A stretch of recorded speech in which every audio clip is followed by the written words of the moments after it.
ஒரு கிராமம் இருக்கிறது. அழகும் அமைதியும் நிறைந்த ஒரு சிறிய கிராமம். அங்கு காற்றும் மரமும் இயற்கையே தினமும் சிரித்து வாழ்கிறது. அந்த கிராமத்தில் காலைகள் பறவைகளின் இனிய குரலுடன் தொடங்கும். மென்மையான காற்று இலைகளை அலையச் செய்யும். உயரமான பசுமை மரங்களின் பின்னால் இருந்து தங்க நிறமான சூரியன் மெதுவாக எழும். அந்த கிராமத்தின் சாலைகள் அமைதியாக இருக்கும். பச்சை புல்வெளிகள் பார்வைக்கு எட்டும் வரை பரவியிருக்கும். எங்கே பார்த்தாலும் இயற்கையின் அழகை உணரலாம். அள்ளி மின்னும் வெள்ளி நீருடன் தெளிந்த நதிகள் அந்த கிராமம் வழியாக மெதுவாக ஓடும். நதியின் சலசலப்பும் மரங்களின் காற்றலையும் இவை ஒன்றாக இணைந்து முழு கிராமத்துக்கும் ஒரு இனிய இசையை உருவாக்கும். அந்த அமைதியான அழகான கிராமத்தில் ஒரு சந்தோஷமான குடும்பம் வாழ்ந்தது. ஒரு அம்மா, ஒரு அப்பா மற்றும் அவர்களின் 2 குழந்தைகள். ஆனால் அந்த 2 குழந்தைகளும் ஒருவருக்கொருவர் முற்றிலும் வேறுபட்டவர்கள். அவர்கள் எடுத்த முடிவுகள் வாழ்க்கையிலும் ஆரோக்கியத்திலும் ஒரு பெரிய பாடத்தை அவர்களுக்கே கற்றுக் கொடுத்தது. அவன் அந்த பாடத்தை எப்படி கற்றான்? வாங்க, கதைக்குள் இன்னும் ஆழமாக போவோம்.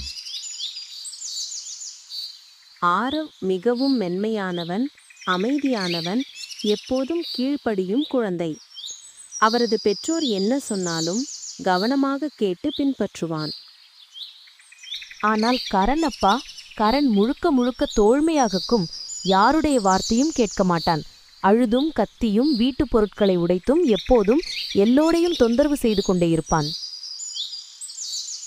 ஆரவ் இயற்கை தரும் அன்புகளை மிகவும் விரும்புவான். பழங்கள், காய்கறிகள், பாதாம், வேர்க்கடலை, இயற்கையாக கிடைக்கும் எதையும் மகிழ்ச்சியாக சாப்பிடுவான். ஒவ்வொரு காலையும் ஆப்பிள், பழம், பப்பாளி போன்ற பழங்களை சாப்பிட்டு மிகுந்த தண்ணீரும் குடிப்பான். ஆனால் கரண் ஒருபோதும் பழங்களை கூட தொடமாட்டான். அவனுக்கு வேண்டியது எல்லாம் பர்கர், பீட்சா, சிப்ஸ், சமோசா, குளிர்பானங்கள் மாத்திரமே. அம்மா பலமுறை நிறுத்தச் சொன்னாலும் அந்த நன்றியில்லாத கரண் கேட்பதற்கே தயாராக இருக்க மாட்டான். கரண், ஜங்க் உணவு ருசியாக இருக்கும், ஆனா அது உடம்புக்கு கேடு செய்கிறது. நீயும் ஆரவ் மாதிரி சாப்பிடணும். பார், அவன் எவ்வளவு சுறுசுறுப்பாகவும் ஆரோக்கியமாகவும் இருக்கான். வேண்டாம், எனக்கு பர்கர், பீட்சா மட்டும்தான் வேண்டும். எனக்கு பழங்கள் வேண்டாம். ஆரவ் தனது ஆரோக்கியமான வாழ்க்கை முறையை தொடர்ந்து பின்பற்றினான். ஆனால் கரன்ஸ் ஆரோக்கியமற்ற பழக்கங்கள் தினமும் மேலும் மோசமாகிக் கொண்டே போனது. அவருடைய உடல் மெதுவாக பலவீனமாகி வந்தது. ஆனால் கரண் அதை கவனிக்கவே இல்லை. ஒரு நாள் 2 சகோதரர்களும் வயலில் விளையாடிக் கொண்டிருந்தார்கள்.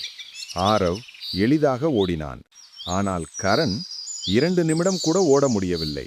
அவனுக்கு சோர்வாகவும் இருமலும் வயிற்று வலியும் ஏற்பட்டது. ஏதோ தவறாக இருக்கிறது என்று தெரிந்தது. நான் முன்பை போல ஓட முடியலையே. என்ன சீக்கிரம் சோர்வாகிடுறேன். என் மார்பு வலிக்குது, கால்கள் ரொம்ப கனமாக இருக்குது. என்னடா எனக்கு நடக்கிறது? மற்ற எல்லா குழந்தைகளும் சந்தோஷமாக விளையாடிக் கொண்டிருப்பதை கரண் பார்த்தான். ஆனால் அவன் அவர்களுடன் சேர முடியவில்லை. முதல் முறையாக அவன் எவ்வளவு ஆரோக்கியமற்றவனாகிவிட்டான் என்பதை கரண் உணர்ந்தான்.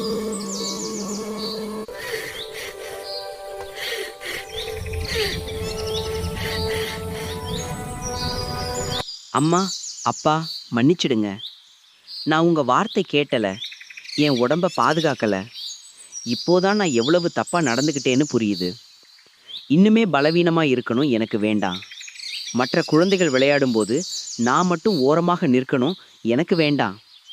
நான் மாறணும், மீண்டும் பலமானவனாகணும், முன்பை போல ஆரோக்கியமாக இருக்கணும். தயவு செய்து என்னை உதவி பண்ணுங்க. இனிமேல் நான் உங்களை சொல்றதெல்லாம் கேட்பேன் என்று வாக்குறுதி கொடுக்கிறேன். கரண் தனது பெற்றோரின் கைகளை பிடித்தபடி கண்களில் நீர் வடிந்தது. இந்த முறை அவன் சொன்ன வார்த்தைகள் உண்மையானவை. இந்த முறை அவன் உண்மையாகவே தனது வாழ்க்கையை மாற்ற வேண்டும் என்று நினைத்தான். அதுதான் என் மகன். இயற்கை எப்போதும் நமக்கு ஒரு 2வது வாய்ப்பு கொடுக்கும். ஆனா அந்த 2வது வாய்ப்பை நாம் மதிக்கணும். உன் உடம்பு தான் உனக்கு மிகச்சிறந்த நண்பன் காரன். நீ அதை கவனித்தா அது உன்னை இன்னும் நன்றாக கவனிக்கும். நாங்கள் உனக்கு உதவுவோம். படிப்படியாக ஒவ்வொரு நாளும் கொஞ்சம் உடற்பயிற்சி, ஆரோக்கியமான உணவு, சரியான தூக்கம். மெதுவாக நீ மீண்டும் பலம் பெற்றுக்கொள்வாய்.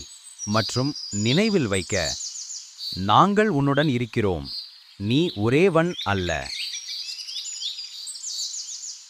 கரண் ஆரோக்கியமான உணவை சாப்பிட்டு ஜங்க் உணவை நிறுத்தி போதுமான நீரையும் குடித்து ஒவ்வொரு நாளும் வெளியே விளையாடினான்.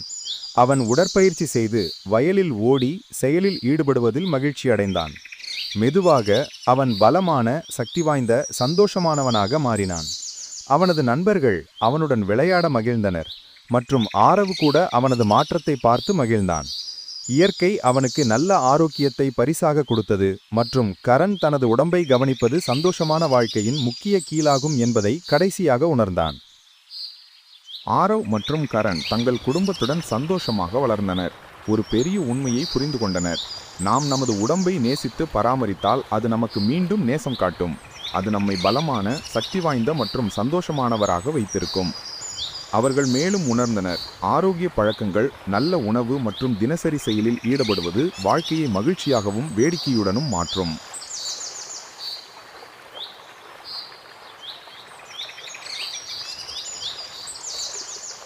கதையின் நெறி, மாரல் ஆஃப் த ஸ்டோரி. ஆரோக்கியமான உணவு சாப்பிடுங்கள், ஆரோக்கியமாக இருங்கள். நீங்கள் என்ன சாப்பிடுகிறீர்களோ அதுவே உங்கள் உடலாகிறது. நல்ல பழக்கங்கள் நம்மை பதமாக மாற்றும். ஜங்க் உணவு சுவையாக இருக்கலாம், ஆனால் ஆரோக்கியமான உணவே உண்மையான மகிழ்ச்சியும் சக்தியையும் தருகிறது.